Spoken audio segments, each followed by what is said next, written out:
Hey, you ever been to Chancellor Park? That's where I live. My name is Tavin Dillard, and I live in a trailer park called Chancellor Park, and I mow lawns.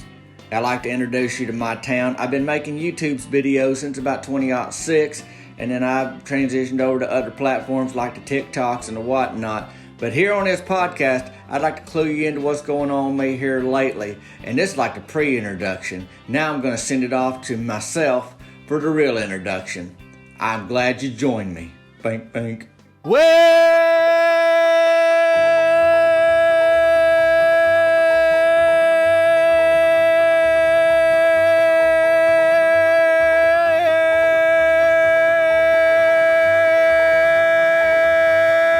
to the Tavin Dillard Podcast, y'all guys. Boy, I about lost it there, didn't I? Was that too loud? Tell me the truth. Is that a little bit too loud? You had to turn down your radio? What's going on, Tavin? Yeah, I got real excited about this week's episode. This is season 4, episode 7. Last week was a hoot of a week with the county fair update. That was so much fun, and we got a lot going on, y'all guys. Firstly, it's Tavin's bag of bacon. I don't know if how they have any more left to sell because I've been eating so much of the bacon. You know what it is? That bacon is flavored this season. There's a little chipotle, a little bit of kick, but it's mostly just good flavor. It ain't too hot. I'll tell you that right now. And then at the bottom of that bag of bacon, all them strips that are in there is 4 cut up pieces of bacon, like popcorn bacon. It's already ready. Just take little niblets out and eat it. But then there's strips of bacon in there too. It's the Tavin's bacon bag. It's resealable. If for some crazy reason you can't finish a whole bag in one setting, you ain't gotta. You can really reseal that up, and that can go anywhere with you. All kinds of places that you may want to go, and you can get it at the link in the show notes today. But I'll tell you what I've been doing. Well, let me tell you first of all. Well, we launched that watermelon helmet shirt, and in here the Tavin Dillard Podcast T-shirt recently. Now the podcast is for your ears, but the shirt is for your torsos, and so that's how that works. And all of them are going to be links, in a bio, in the show notes, as we call them, for them things. For the bag of bacon, which is delightful. Folks have been getting their hands on that. That's good for gifts, too. I don't even want to talk about Halloween's yet. We in September's, but, you start thinking about Christmas times and gift-giving time, the bag of bacon work for that. That seemed to be a good idea, but we ain't even there yet. Now, if you got, your Meemaw's birthday party. My Meemaw's birthday's in April, but if your Meemaw's birthday's in September's or something, it'd be good for that, too. But you can wear them shirts all kinds of places, and you can take that bag of bacon all kinds of places.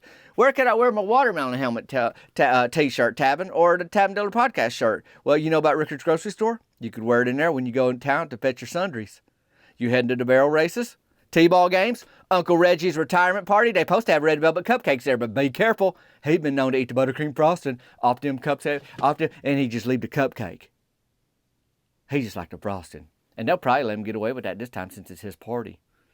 All that to say, there's all kind of places for you to wear the watermelon helmet shirt and the Tavin Dillard Podcast shirt.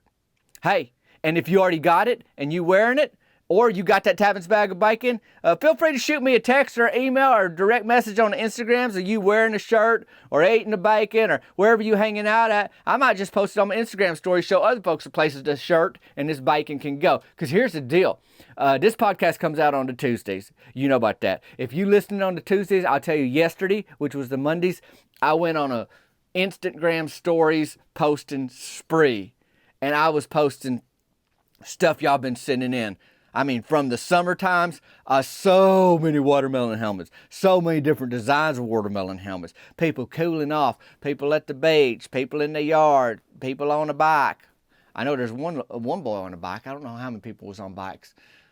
Anyways, you get the idea. I got watermelon helmets, people wearing the No Pro hat, or the Bink Bank hat, Early Bird Gets the Perm shirt. All these things, y'all are getting this stuff and taking it all over the place, and I love to see where it ends up. So I posted, it was like a posting spree.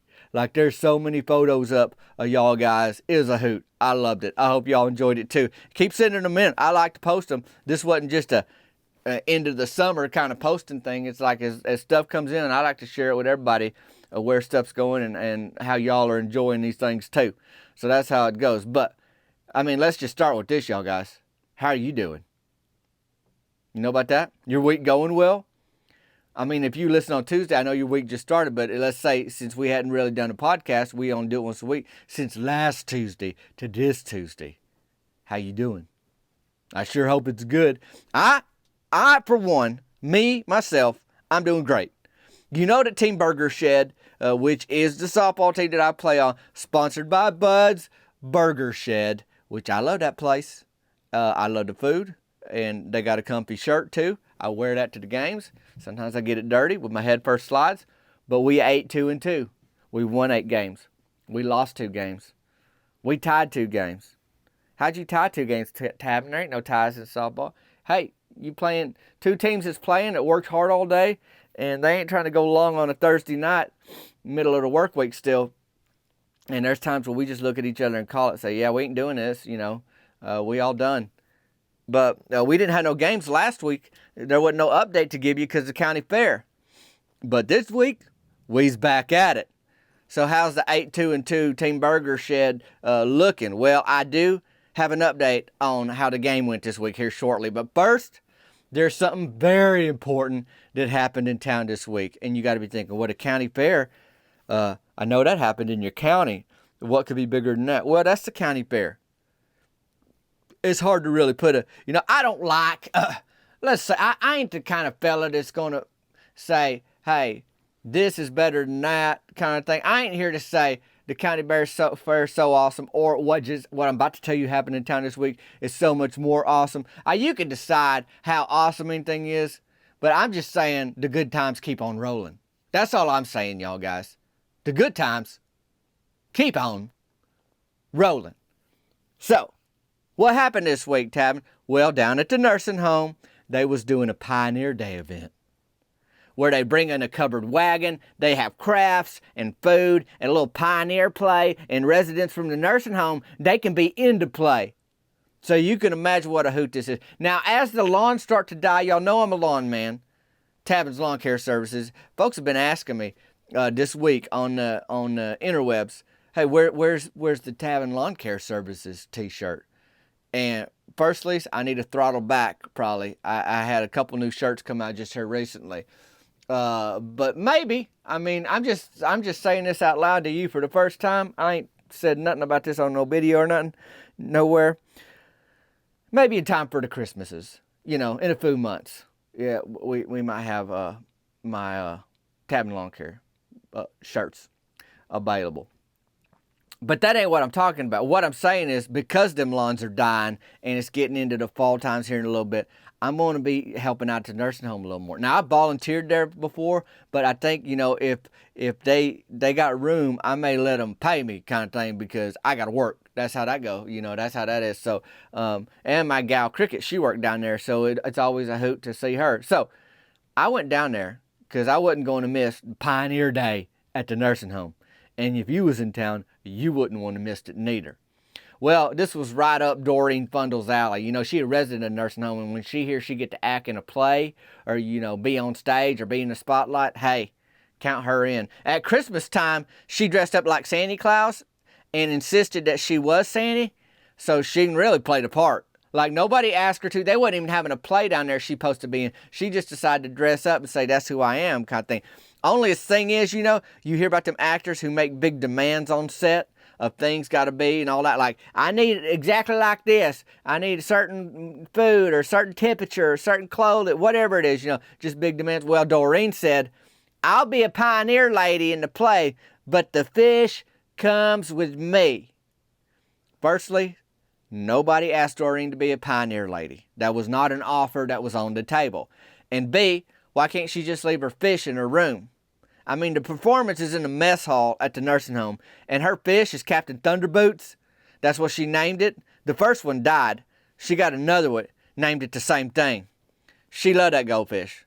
Her son Trot, his wife Sweet Wilma, they were worried about her getting a new one since she had such a hard time getting over that last one, but here we are. You go to Doreen's room at the nursing home, you're going to see Captain Thunderboots there on a little shelf, like on top of that dresser thing. And he's happy they're swimming around, so I guess he like it, and he don't seem to hate his name. But if a goldfish did hate their name, how was they going to tell you anyhow? I don't know. Pioneer Days at the nursing home, and Doreen Fundle was asked to be a school marm in the classroom scene. That's what she was offered. You the school marm. she's going to need to wear like a prairie dress and a bonnet and write on a chalkboard. Well, she said she needed to have Captain Thunderboots on her school desk, and she wanted to write him into the scene. Now, if you ain't actors or you ain't been in movies or theater plays or nothing, if you write yourself in, you're asking them to write something to where he going to be in the scene. Write me into that scene. Make sure Captain Thunderboots is in that scene with me. Like she's asking him to do. Like, seriously, Doreen, this ain't like a writing session where they asking for input into the whole story and the whole process. It's more like, put on this bonnet, hold a piece of chalk, and say something like, welcome, class, and you done. You know, that's all they really asking. Well, then Jerry Don Farnhart, he reads the narration. But Doreen had other plans. Other plans. She wanted a green room to relax in. You know about them? That's like the room they set aside for the star to relax in before the show, like a band at a concert or actor to play or a late night guest on a TV show like Attaway. Well, they gave Doreen a folding chair by the ice machine in the mess hall. That's how that green room went. She wanted a craft service table where they need to lay out food for the actors. They gave her a bag of peanut M&Ms. I had a bag of Tavin's bacon, but I didn't think about sharing it. I thought about not sharing it because I just didn't know. Doreen stick her hand in something once, and then it go in her mouth. And I don't want that hand going back in that bag of bacon is what I was thinking. So I just didn't even want to bring it up that I had any there. And she wanted the temperature turned up to 87 degrees in the mess hall where the performance was going to be. And they left it at 74 degrees, though. So that's how that went. Doreen kind of let stardom go to her head. But truth be told, Doreen makes some demands anyway, even if she wasn't in a play. So it didn't have nothing to do with stardom, the way best I can say. It's just Doreen being Doreen. And it wasn't like she the star of the show. You know, it ain't a big show. They figured since it's after lunch and some folks want naps, they might have about 27 folks in there. Something like that.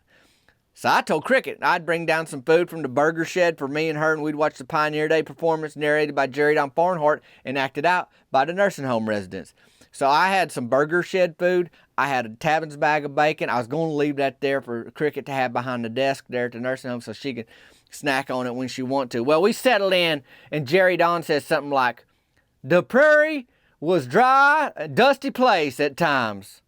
That's what he said, like that way.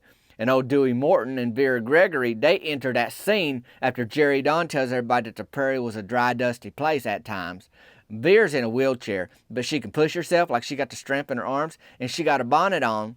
And Dewey got on a gardener hat with a brim all the way around it and a white button-up tucked-in shirt into a pair of blue jeans for some reason, and he's holding a broom. So imagine, if you will, Dewey holding a broom, tucked-in shirt, blue jeans, gardener cap, Vera Gregory, she in a wheelchair, and she got on a bonnet. I don't know if that was the plan, like with the broom and everything, or if it's just like a last-minute prop decision, but he walked in and Vera put her hand above her eyebrows, you know, like when you trying to keep the sun out, like Vera doing one of them, you know, and then she say, it sure is dry and dusty. And then Dewey turns to her and he says, what? And then she just say it again. She said, it sure is dry and dusty. She just repeat her line because I guess that's her only line. That's the only thing she got to say, I guess. So she just say it again. And then Dewey just say, you did. Well, Cricket set her burger down. She make her way to the front and she get on her knees like she gonna feed Dewey his line. You know how like in school plays and there's the lady, them teachers are down on their knees in the front row so they ain't blocking the view of the parents, and then they whispering stuff to them little kids. Well, that's what Cricket's doing now. She down there, she ain't got her burger. It's set on the table where I was sitting with her, you know, in the mess hall, and she down there trying to tell. So she kind of mouthing his line to him, which was something like, but the journey will be worth it. So imagine, you know, Cricket's down there. She got her hands on the side of her face, how you kind of trying to like call to somebody, like, but the journey will be worth it. Well, Dewey sees Cricket and he squints at her with his little eyes and he lean into her and he say, what? So Cricket says, but it will be worth it. You know, a little louder, you know, because he wasn't hearing her. That's why he's saying what? Dewey shakes his head and then he kind of swipes at Cricket with his broom. Just take a swing at her. And then he just say, watch out for the bears. And Dewey try to smack Cricket with that broom. Well, Cricket catch that broom. But she don't yank it away from him because she know that Dewey got a pretty good grip on it. And she's liable to pull him over. And that would not be good. So she protecting herself, but she protecting Dewey because she didn't yank that broom because he would have come head over heels right down in the middle of that mess hall. So she wiggled that broom free out of his little hands, his little knuckles clenched around it, and Cricket just goes sit back down next to me holding that broom. So the broom is out of the picture now. That ain't part of the play. It wasn't ever supposed to be part of the play. So here's Vera. She keeps wheeling herself across the front of the stage. It ain't really a stage. It's just in front of everybody. It ain't no higher than anybody else in the thing. It ain't like a riser or nothing like that. And Dewey starts to follow Vera off the, quote, stage. It's in quotes because, like I said, it ain't stage. They just standing at the front of the mess hall.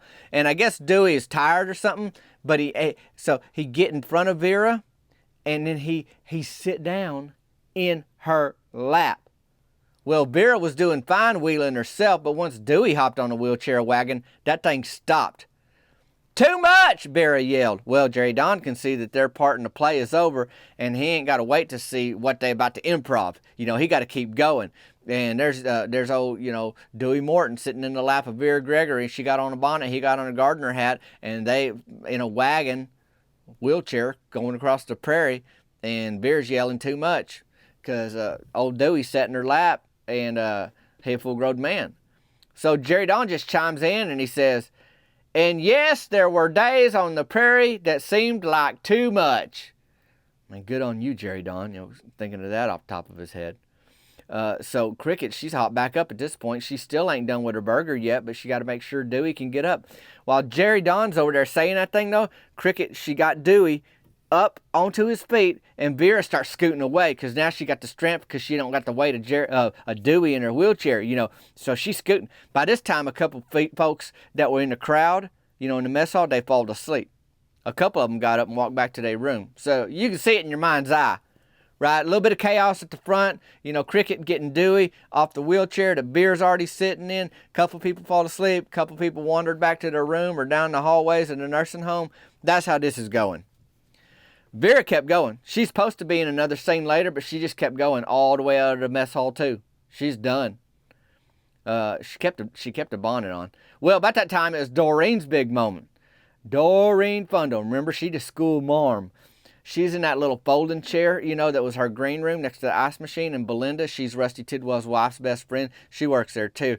Kind of gave her the cue to going up, get that piece of chalk. And she just got to say something like, "Welcome, class." She dressed like the school marm. She got that piece of chalk. She stand in front of everybody and she just say, "Welcome, class." That's what. Well, I seen Doreen drop that bonnet off her head and she grabbed a cowboy hat that she had it like hidden underneath that folding chair. It was just sitting underneath that thing.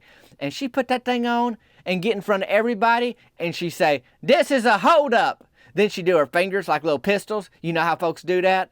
Then she don't really hold anybody up. She just goes into "How great thou art." You know that hymn, "How great thou art"? But she don't finish the first verse when she decided to transition over to "November Rain" by Guns N' Roses. Doreen loves songs about water. And then she finally starts to beatbox, which basically sounded like spitting the way she'd do it. But she woke up Elmore Fisdale on the front row, who'd fallen asleep with a little shower. So Elmore's waking up to Doreen's spit just steady hitting him in the face. Well, Belinda tried to rein in Doreen. Good luck. She handed her that bonnet, and Doreen throwed it on the ground and said, "I'll make it to Amarillo by morning." My goodness. And she stormed right off. Never did she say her line, but I think we was all fine with that because she wasn't up there anymore taking the whole thing sideways. I guess the good news is that she didn't have Captain Thunderboots with her out there, but that might be the reason she went sideways because she didn't have her fish in the play. I don't know, if she's doing like a actor's tantrum because they didn't get everything they wanted. But again, I'm saying it could just be Doreen being Doreen. What I know about Doreen, she should be Doreen. She wasn't being Doreen the actor, the prima donna, whatever they call it. She'd be just being Doreen. But it's also a lot to transport a fish just so it can sit on a table. They finally got through the Pioneer Days play, and Cricket finally got through that burger shed lunch I brought her, and she's back to work, and so was I. I had to go. She said she'd see me at the Bills tonight because Mary Beth Tucker needed some help. Wait a minute. Cricket, did you say Mary Beth Tucker needs some help? I didn't even want to ask.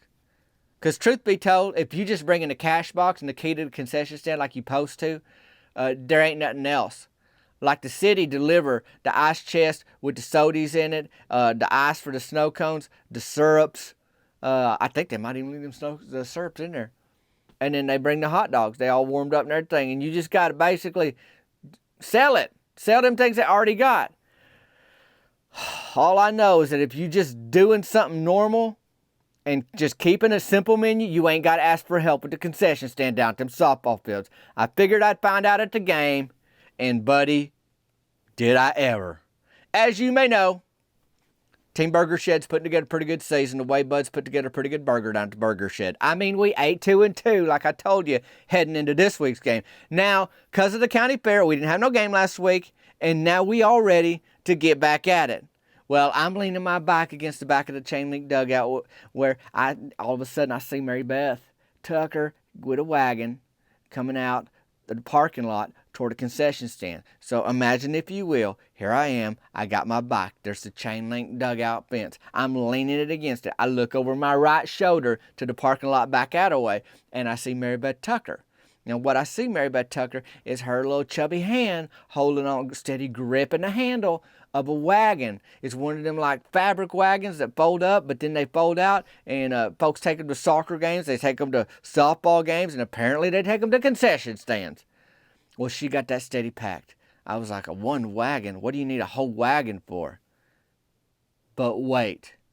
Then I see behind her Myron Curtis with another wagon. Are you kidding me?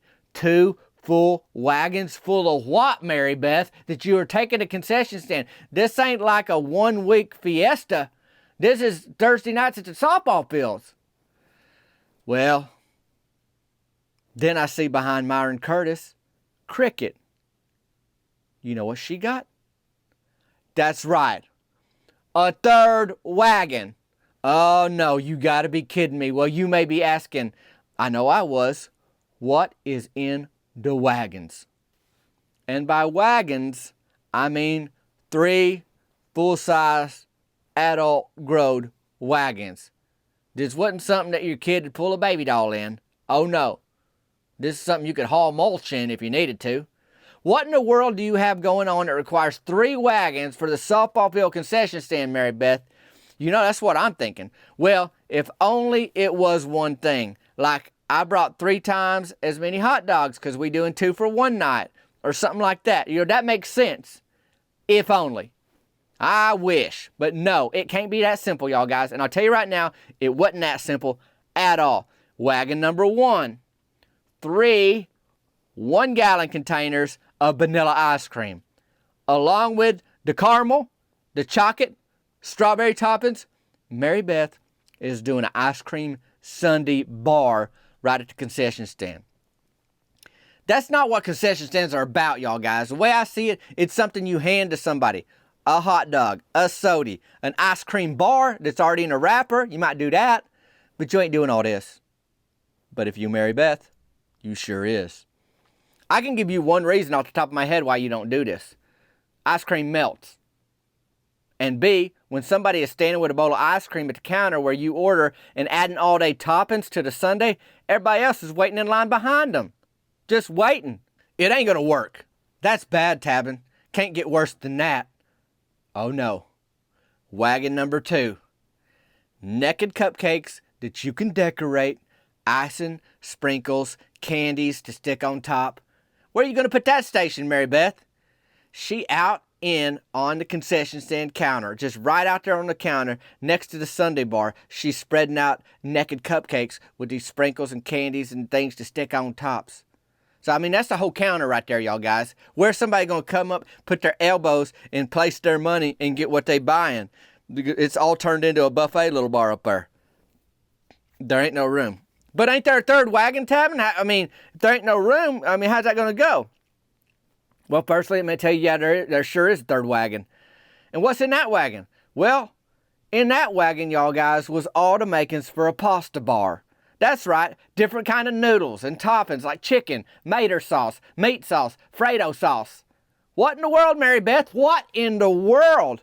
So here she is, and Cricket's trying to help her get all set up, but it's packed. That little ledge is doing all it can. Cricket had to pull a wagon to the front of the concession stand to hold all them pasta toppings, so it's off to the side in a wagon out front. So if you got a pasta bowl, I can't believe I'm even saying this right now, y'all guys, a pasta bowl at the concession stand. So if you got a pasta bowl at the Softball Field Concession Stand, you'd bend down into that third little wagon and scoop your topping on.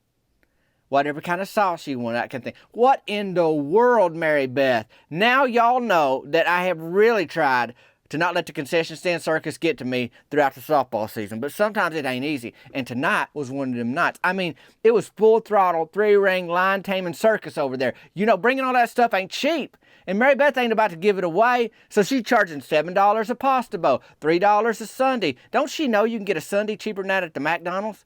Assuming the ice cream machine works, which is a pretty big gamble, I understand that. Cupcakes was $3 too. Now, there was a line. People get interested in these kind of things. The lines do form, but then there's some confusion. Folks thought it'd be cheaper. While Justine Dunlap's trying to order, her little kid, little baby girl, she like 3 years old, I guess she's steady eating chicken out the pasta topping wagon because it's like just her height. So there's a wet toddler fingers all up in that chicken bowl, but she left a treat for everybody else. She dumped a styrofoam cup full of soggy Cheerios in that bowl where the chicken was. It wasn't soggy because it's been in milk, like a lot of cereal is. Oh no, it's soggy from a little gal's wet fingers. Well, how long does it take to knock over a bowl of sprinkles on a cramped concession stand counter, you might ask? Not long at all. And then our game, it's about to start, and I'm all worked up over there, over that concession stand circus. Team Burger Shed, we go to take the field, and we can't find Myron Curtis. We looking everywhere for him, but he ain't nowhere to be found. Turns out Mary Beth needed to circle to the front of the concession stand to figure out the pasta topping wagon that went sideways so quick, and Cricket's rearranging the sundae toppings while that ice cream melts. Mary Beth didn't bring no freezer or ice chest for it, nothing. I don't know if she thought it'd sell out so quick she didn't need it or what, but you can only move folks through a line so fast, especially the way she had that thing set up. So, long story, a little bit longer, Myron Curtis hopped behind the counter to help Mary Beth, who's circling around the front to figure out the soggy pasta topping Cheerio wagon train, all while Cricket's trying to run damage control on the ice cream sundae folks, and don't even get me started on the cupcake station. Saying station ain't even the right word, because that makes it sound like, oh, this is right here, and that's over there, and that other thing's over there. No, it's all right here on top of that little concession stand ledge. There ain't a lot of room inside the concession stand, and Myron take up a goodly amount of room with his girth and husky frame, so he liable to get wedged in there. Now, he don't get stuck, because you're probably thinking, I know where this is going. Myron's going to get stuck in that concession stand. It'd almost be better if he did get stuck, because I'm telling you right now, Myron was like a bull in a china shop. Firstly, he needed to be on the field with his team. Team Burger Shed. We got a softball game to play over here, y'all guys. And B, he don't need to be spinning in circles inside that little stand. Well, he bent down to get the cash box in there, and his head hit the hot fudge jar. You know them glass jars. Lid was off. A little plastic spoon in there to scoop it on the ice cream. Well, there go the hot fudge, and Cricket tried to catch it. And you know when somebody see they did something wrong, and they want to correct it real quick, and so they make another fast move to fix whatever they just did wrong? Well, Myron reached for the fudge jar, but Cricket done nabbed it. She don't need his help with that. Well, while he's reaching for that, he smacked a whole Tupperware container of naked cupcakes, and they victims of gravity so quick. Hello, ground. Goodbye, cupcakes. That's how that went. You ain't selling them, Mary Beth. Maybe you can give them away, but ain't no way you gonna sell them dirty rascals.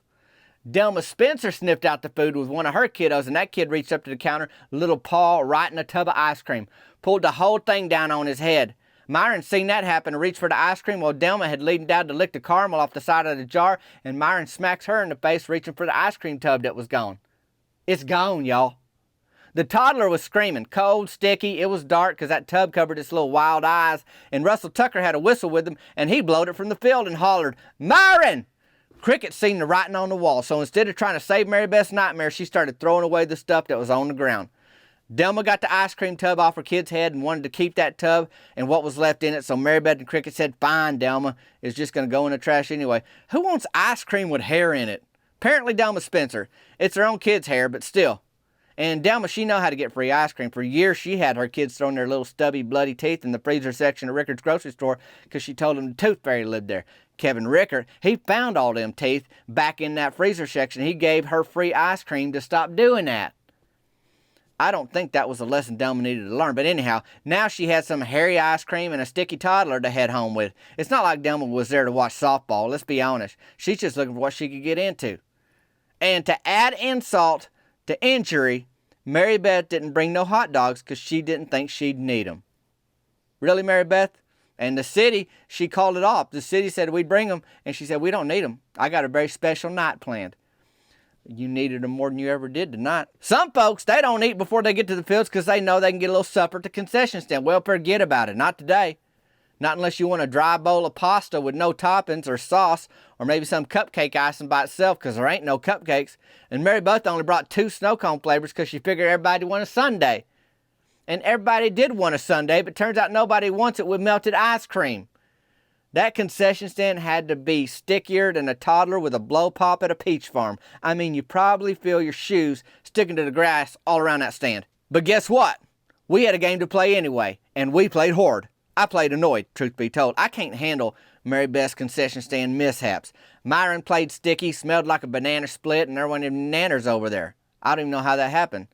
You may know we's 8-2-2, and thanks to Donnie Wayne Chambliss, Ricky Don Pearson, and Russell Tucker himself, Team Burger Shed leaned heavy into this second half of our season tonight with a 9-run game to a 5-run game over Dud's Tractor Supply. We beat Dud's Tractor Supply 9-5. I only got on base once, and that was the 4th inning when I stole first base and they called it back. So I just waited and he walked me. Their pitcher, Gilbert Phillips, he was off tonight. You might remember Gilbert. He's back in town. He moved away for a while, known for beating up an adult bull moose. He's Chlorine Phillips' son. He's a backup catcher at junior college at one point. Anyhow, I drew the walk. In the game, but didn't have no time to steal second that inning because Ricky Don Pearson cranked the dinger to left field. I mean, Ricky Don making it happen. He volunteer fireman. So you're probably saying, another win? And y'all got free snow cones, I guess, Tavin. Well, here's the deal, y'all guys.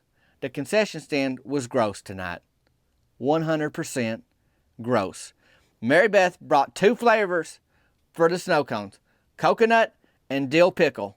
What in the world, Mary Beth? What happened to grape and cherry? I mean, if you're going to bring 2, bring the standards. So I went to the Burger Shed. Cricket was exhausted and just a mess after that game. They ended up closing the concession stand early. Mary Beth took those 3 wagons home, and we told her not to bring them back. You might forget that Russell Tucker is her older brother, and it ain't like he's ashamed, but it ain't like he's always leading with that neither. He ain't saying, hey, I'm Russell Tucker, Mary Beth Tucker's older brother. He agreed with me, though, and he said, Mary Beth, if you're going to bring something new, just try one thing at a time, kind of thing. So it might have not always felt like the best night ever down at the softball fields, but in the end, Team Burger Shed, we 9-2-2. Woohoo! That's some good news. So all in all, it happened. The nursing home play, the softball game, it all got done. Speaking of getting it done, please check out them show notes for that bacon. You got the new shirts, watermelon helmet. We got kid sizes in that shirt too. Tavin Dillard podcast shirt. All them kind of things. Heading into fall. It's a hoot of a time. I'll also put how you can pitch in on Patreon. That's all the folks that are helping Chancellor Park grow. Appreciate you there. We got another fishing tournament coming up in town in a couple of weeks. You know, we had one in the spring. More on that soon. You'll also see my number and my email to reach out away in the show notes if you want to holler at me.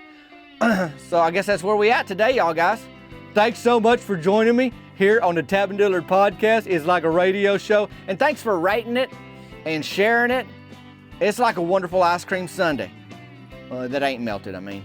And hey, if you ain't brought your own cowboy hat to Pioneer Days nursing home play and refused to say your lines, then throwed your bonnet on the ground, you having a pretty good week. Until next time, y'all guys, I'm Tavin Dillard. We'll see you later.